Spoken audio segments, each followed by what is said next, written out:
This house was built with my money. You should get out. What? But that house is. I stammered. Look, you're just part-time.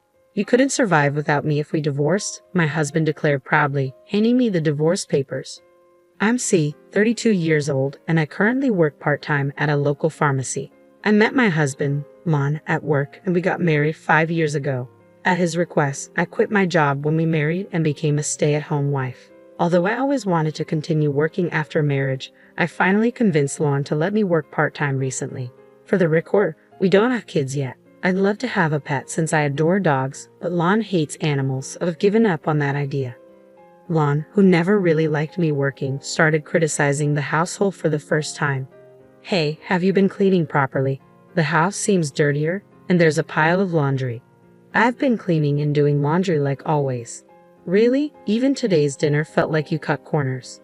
That's not true. I got caught up at work today and came home late. Cutting me off, Lon continued proudly, What work? You're just part-time. I'm the one actually working. Take care of the house properly. Even part-time work is still proper work. I'm the one earning the money that lets us live, so don't talk back. See? I'm right. You have nothing to say. Lon has always had a high sense of pride and probably dislikes the fact that I'm working part-time. He started looking down on me because of it, constantly bragging about how we can only live this way because of his income. Even if he's the man I chose to marry, being belittled for working part-time every time is really frustrating. Recently, Lon managed to take a day off after a long time, so we decided to visit his parents' house. Despite his annoying recent behavior, I was excited about the outing. Little did I know it would turn into the worst homecoming ever. When we arrived at his parents' home, they warmly welcomed us. That night, after finishing dinner cleanup with my father-in-law, I went to the living room and found my father-in-law fresh from the shower. My husband had apparently gone to shower as well. The atmosphere with my father-in-law, who had been cheerful until now, felt heavier than before. Callie, I heard from Lon that you've started working part-time. Yes, I replied, sensing a bad feeling. Is there a problem? Is Lon not earning enough? No, it's not like that at all. I just like working. Is that so, Ron? You can't even manage the household and you still want to work part-time. You're just burdening our son. Exactly, he continued. If you have time for part-time work, focus more on home responsibilities. Look, your part-time job won't miss you if you leave, but your duties at home will. Lon works hard, and you don't feel ashamed of doing this?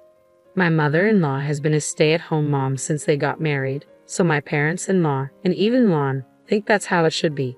They probably don't approve of me working after marriage.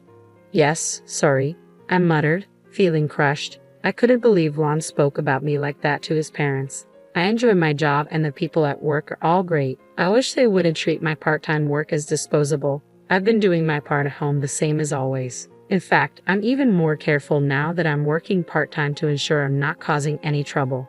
I also know Lon works hard, which is why I've been doing my best too. A few days later, feeling down, I missed my parents and decided to give them a call. I wish they lived closer so I could see them whenever I wanted. Hello, Callie, what's up? My father's familiar gentle voice almost made me cry, but something felt off because Mom usually answered the phone. Dad, it's been a while, no special reason for calling. I just wanted to hear your voice. Are both of you doing well? I'm doing fine, but your mom's knee has worsened a bit. She's otherwise in good health, but needs to rest for a while. Is Mom okay? My mom had injured her knee years ago, but she was fully healed, wasn't she? It's not serious. She stumbled on the stairs recently and hurt her old injury a bit. The doctor said she'd be fine with some rest. All right, tell Mom to take it easy until she feels better, and Dad, don't overexert yourself. I'll visit when I can. Got it, thanks. You must be busy, see, but don't push yourself too hard. I was glad to hear my dad's voice, but now I was worried about my mom. Well, she's not ill, just needs to rest, as my dad said. They're both getting older now. I thought of my mom bustling around the house when I lived there and felt a twinge of sadness. Come to think of it, she tripped on the stairs. I suddenly thought about the layout of my childhood home. When I lived there, I never felt it. But now, considering that my parents, who are in their 60s, live there alone, I realize the house might have many inconveniences. The house is old and the stairs are steep with no handrails, especially concerning for my mom who just hurt her knee. It worries me that my aging parents live there, and it's not even an accessible house. The thought of facing another ordeal makes me shudder. We both have jobs, so we can't be too demanding, but I've always wished we could live closer to my parents. Considering their age and the condition of their home, it might be time to think about other options. I decided to use this opportunity to build a new house for them. Truth is, I have some passive income from real estate that was handed down from relatives. My parents advised me to keep it a secret because you never know what might happen, so I haven't told my husband about it. I've been saving it for a rainy day, and I'm thinking of using that money to gift my parents a brand new house. I feel so happy to finally give back to my parents who have raised me. Though it's my own money, making such a big purchase isn't something I can decide alone. I immediately consulted my husband. Lon, my parents are getting old. This could be a good opportunity for us to help them. He agreed more easily than I had expected. Really? That's great, thank you. I was a bit surprised as I thought he'd say no. Well, I'm not sure if you working part-time can actually pull this off. See, you're silent again. Can you really do it? I can, I replied. Do your best then. I was happy he agreed so quickly, but the way he belittled me for working part-time honestly made me angry. I thought my part-time job had nothing to do with it, but arguing would be a hassle, so I ended the conversation. The next day, I began making arrangements for my parents' new home. From then on, everything went smoothly with the contractors. My husband didn't seem too thrilled about it, but he didn't say anything, so I didn't dwell on it. Then, one day, I noticed a significant amount of money missing from our shared account. It had been a while since I checked the bank account, so I updated the passbook. I had no recollection of withdrawing $5,000 this month. It must have been my husband, but for what? I'll ask him as soon as he gets home tonight. When he got home, I asked him about the missing money. Hey, I updated the passbook today and noticed $5,000 is missing from our living expenses account. Do you know anything about this? Yeah, I gave it to my parents. What? Why? They seem to be struggling financially. We had some savings, so I thought it would be fine.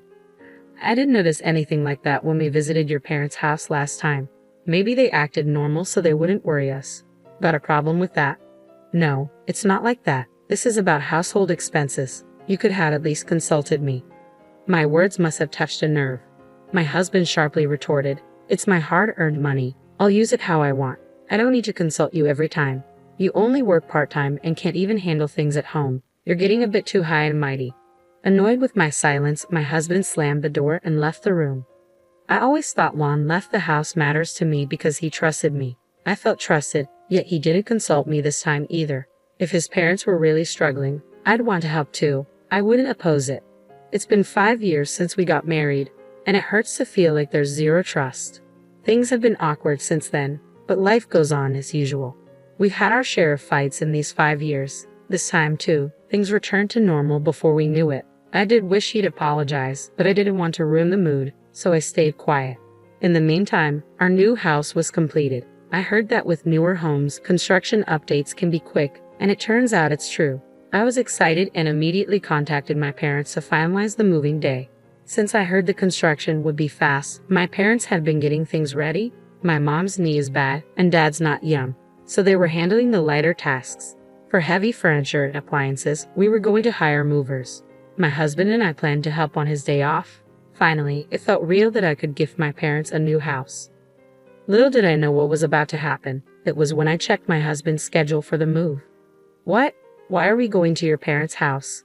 We built this house for my parents. What are you talking about? I built this house for my parents. Don't act like you built it. You're just a part-timer. You don't have that kind of money. This house was built with my salary. He was serious. I'm sure I told him that I was building the house for my parents. Could it be that he agreed so easily because he thought it was for his parents? He doesn't know that I have passive income. At this rate, he won't believe that I built the house with my savings. I decided to tell him about my passive income. When I explained, he looked surprised for a moment, but then said, No way that's true. You probably just wanted a new house and made up that lie. He wouldn't believe me no matter what. He claimed that since the house was built with his salary, his parents had a right to live there. The conversation was over before it even began. Feeling like I had no choice, I thought I'd talk about it once more tomorrow. But the next day, my husband suddenly stormed in. This house was built with my money. You should get out. What? But that house is. I built that house with my savings specifically for my parents. Being told to move out all of a sudden really put me in a bind. Well, you're just working part-time, so you wouldn't make it without me if we got divorced. Divorce? Out of nowhere. I couldn't grasp what my husband was saying. Smirking, he handed me a pre-filled divorce application and left for work with a smug look on his face. My husband has been belittling me for so long. He probably never thought I'd actually go through with filing the divorce papers. He might think he's intimidating me, but I can make it without his income.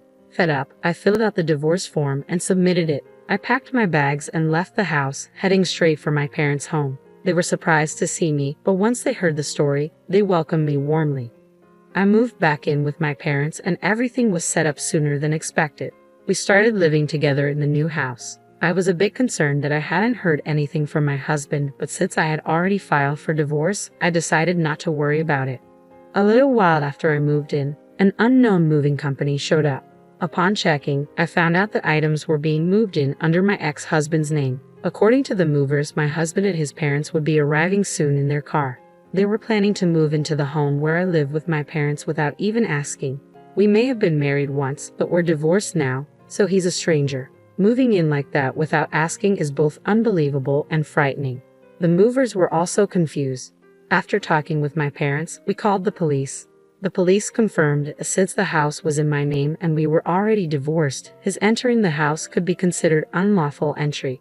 When my husband and his parents arrived, they were visibly shaken to see the police.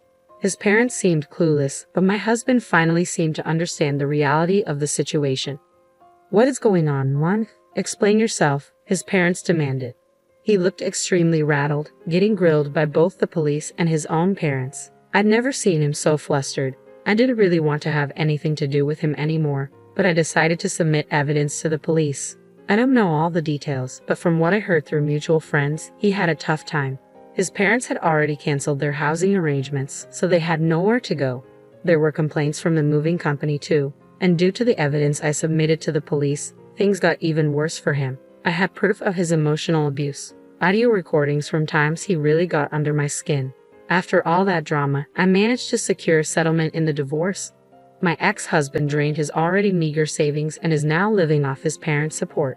Word got out at his workplace, making things super awkward for him. I used the settlement money to treat my parents to a vacation. They were thrilled, and so was I. I also invested the rest of the settlement and my savings to start my own business. It was a struggle at first, but now things are picking up and I'm getting some breathing room. So I finally decided to get the dog I've always wanted. Now life is fulfilling and fun every day. I'm genuinely glad I took the plunge back then.